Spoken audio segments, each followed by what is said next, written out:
Hello বন্ধুরা, Sangeeta lifestyle ব্লগে তোমাদের সবাইকে স্বাগত জানাই। আশা করি তোমরা সবাই খুব ভালো আছো। তাহলে চলো আরেকটা ব্লগ শুরু করা যাক। তো বন্ধুরা, এই যে আমাদের গেটে যে ফুল গাছটা হয়েছে, এই ফুল গাছটার নাম আমি জানি না। তোমরা যদি জেনে থাকো তাহলে আমাকে অবশ্যই কমেন্টে জানিও। আর এই যে কুমড়ো শাকটা দেখো কত বড় হয়ে গেছে আর অনেক ফুলও এসছে। আজকে বড় হয়ে যাবে অনেকগুলো। তো এই যে তুলে নিচ্ছি। কত সময় তো কুমড়ো ফুল কিনে বড়া করে খাই, কিন্তু আজকের নিজের গাছের ফুল ছিঁড়ে বড়া করব, এটার মজাটাই আলাদা। আর কুমড়ো ফুলের বড়া আমার ছেলের খুব পছন্দ। তারপরে সকাল সকাল ঘরের কাজে হাত লাগালাম। ছেলে তো সকালবেলা পড়তে চলে গেছে। এবার আমি ও আসার আগে যতটা পারবো কাজে গিয়ে রাখবো। ওর বাবাও কাজে বেরিয়ে গেছে। আর কি বলো তো, ঘর যতই অগোছালো থাকুক না কেন, বিছানাটা যদি গোছানো থাকে না, অনেকটাই মনে হয় যেন ঘর গোছানো কমপ্লিট। এই যে তারপরে আমি শোকেসটাও একটু অগোছালো থাকে, সেটাকেও আমি গুছিয়ে নিয়ে একটু মুছে নিচ্ছি। আর কি বলো তো, আমার শোকেস গোছানোর জন্য আমার অ্যাভক কিছু জিনিসও নেই। কিছু কাচের ডিশ আছে, তো সেগুলো দিয়েই শোকেসটা সাজানো আছে। আর এপাশে যে বড় আয়নাটা, এটা আমার ছেলে অনেক ছোট থাকতেই না ওর খেলনা গাড়ি ছুঁড়ে মেরেছিল, আর তখনই ভেঙে গেছে। তো এই যে আমার বিছানা গোছানো কমপ্লিট। তারপরে যাব ভাতটা বসিয়ে দেবো, নাহলে দেরি হয়ে যাবে, ছেলেও খেয়ে যেতে পারবে না। তো আজকে একটু চা খাচ্ছি, তো লিকার চা, একটু মুড়ি চানাচুর দিয়ে খাবো। তো সকালে বেশি রান্নার ঝামেলা রাখিনি, শুধু পেঁপে সেদ্ধ আর আলু টমেটো সেদ্ধ এই দিয়ে আমার ছেলে খাবে, ও পছন্দ করে। তো আজকে ওকে একটা নতুন আইটেমের টিফিন করে দেবো। তো এই যে সুজিটাকে আমি তেলে ভেজে নিচ্ছি। তো ভাজা হয়ে গেলে জল দিয়ে ওটাকে ভালো করে মাখিয়ে নেব। গ্যাস অল্প করে রাখবো। তো এই যে আমি জল দিয়ে এটাকে মাখিয়ে নিচ্ছি। তারপর এদিকে আমি আলুটাও সেদ্ধ করে নিয়েছি, দুটো আলু। তো এবার আলুটাকে একটু গ্রেট করে নেব। তো এই যে আমার গ্রেট করা হয়ে গেছে। আর একটা শুকনো লঙ্কা আমি নুন দিয়ে মেখে নেব। আর একটুখানি গোলমরিচের গুঁড়ো দেব, দিয়ে এটাকে পুরো মাখিয়ে নেব। তো এই যে আমার মাখানো কমপ্লিট।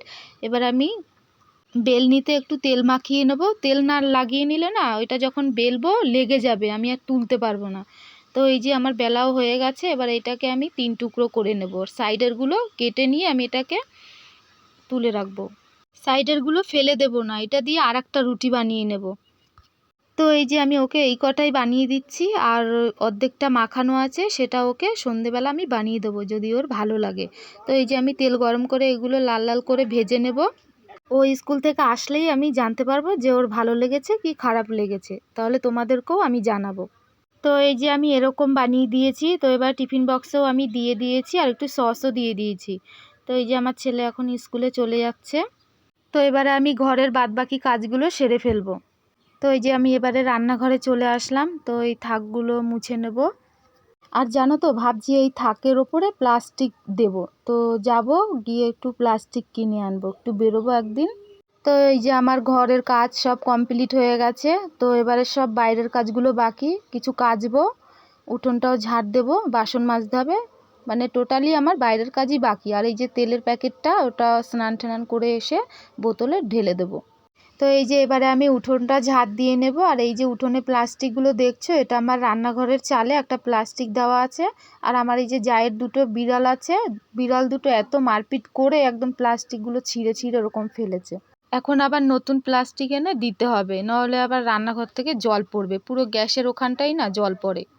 তো এই যে আমার উঠোন ঝাড় দেওয়া কমপ্লিট হয়ে গেছে। তারপরে কিছু কাঁচা ছিল, সেগুলো কেচে আমি স্নান করে পুজো দিয়ে তো রান্নাঘরে চলে আসলাম। তো তেলটা ঢেলে নিচ্ছি, একটুও বোতলে তেল নেই। আজকে দুপুরে রান্না করার সেরকম কোনো ঝামেলা নেই, শুধু একটু উচ্ছে আলুর তরকারি করব আর কুলেখাড়া শাক একটু ভাজবো। তো বিকালে বাজার করবে বলেছে, তো ওই জন্য রান্নার বেশি ঝামেলা এখন রাখছি না। তো এবারে আমি শাকটাও বেছে নেব আর উচ্ছে আলুটা কেটে নেব। তো আমি উচ্ছে আলুটা একদম কাঁচা জলে হলুদ গুঁড়ো লঙ্কার গুঁড়ো নুন দিয়ে বসিয়ে দেব। তো সেদ্ধ হয়ে গেলে ফোড়ন দেব, দিয়ে একটু ধনে জিরে গুঁড়ো করে দিয়ে দেব। আর কুলেখাড়া শাকটা আমি ধুয়ে কেটে নিয়েছি, আর শুধু পেঁয়াজ দেবো, এটায় রসুন দেবো না। পেঁয়াজ আর কাঁচা লঙ্কা দিয়ে ভেজে তারপরে না আলুটা ভেজে দেবো ভাবছিলাম, তো আমি আলুর বদলে শাকটাই আগে দিয়ে দিয়েছি। তো তারপরে আলুটা দিয়েছি, অসুবিধা হবে না, হলুদ নুন দিয়ে এবার ভেজে নেব, শাক তো একটুখানি হয়ে যাবে। তো এই যে আমি উচ্ছে আলুটা ফোড়ন দিয়ে এবার ওই গুঁড়োটাও টেলে নিয়েছি, তো ওটা আমি দিয়ে দিলাম। উচ্ছে আলুর তরকারি আমার হয়ে গেছে, শাকটাও প্রায় হয়ে এসছে। তো এই যে আমার শাক কমপ্লিট। তারপরে আমি কুমড়ো ফুলের বড়াটাও করে নিয়েছি। তো এই যে আমাদের দুপুরবেলার একদম সিম্পল রান্না। আর আমার ছেলে যে টিফিনটা নিয়ে গেছিলো, ওর পছন্দ হয়েছে। তো এই যে ও সন্ধেবেলা বই পড়তে বসেছে, ও বলেছে মা ওইটা আবার আমাকে বানিয়ে দাও, খুবই সুন্দর হয়েছে। ও বলেছে ও ইয়াম্মি খেয়েছে। তো এই যে ওকে একটু স্মাইল করে বানিয়ে দিয়েছি, ও ভালো খেয়েছে বলেছে। তো তারপর আমি এই যে সন্ধেবেলা রান্না করতে চলে আসলাম। তো একটু লতি দিয়ে চিংড়ি দিয়ে ঝোল করব আর ডিমের বড়া ভাজবো। তো এই যে ডিমের বড়ার জন্য আমি পেঁয়াজ আর কাঁচা লঙ্কাটা ভেজে নিয়ে তারপরে ডিমটাকে মাখাবো, বেসন হলুদ গুঁড়ো লঙ্কার গুঁড়ো দিয়ে মাখিয়ে নেব। আর এদিকে আমি লতিটাও ভাজা বসিয়ে দিয়েছি। তো এই যে আমি দেখো এটা এবার মাখানো কমপ্লিট। তো একটু চিংড়ি মাছও ভেজে নেব। চিংড়ি মাছটা বেশি লাল লাল করব না, হালকা করেই ভেজে নেব। আর লতিতে আমি শুধু জিরের গুঁড়ো দিয়েছি, আর কিছু না। তো এই যে এবার নুনটাও দিয়ে দিলাম। এবার এটা ফুটে গেলে আমি চিংড়ি মাছটাও দিয়ে দেবো। আর এদিকে আমি মাছের ডিমগুলো ভেজে নিচ্ছি। তো এই যে লতিতে আমি চিংড়ি মাছ দিচ্ছি আর লাস্টে একটু গরম মশলার গুঁড়ো, তারপরে ভাত করে নিয়েছি। তাহলে বন্ধুরা ভিডিওটা ভালো লাগলে লাইক কমেন্ট শেয়ার আর সাবস্ক্রাইব করতে ভুলো না। সবাই ভালো থেকো, দেখা হচ্ছে পরের ভিডিওতে।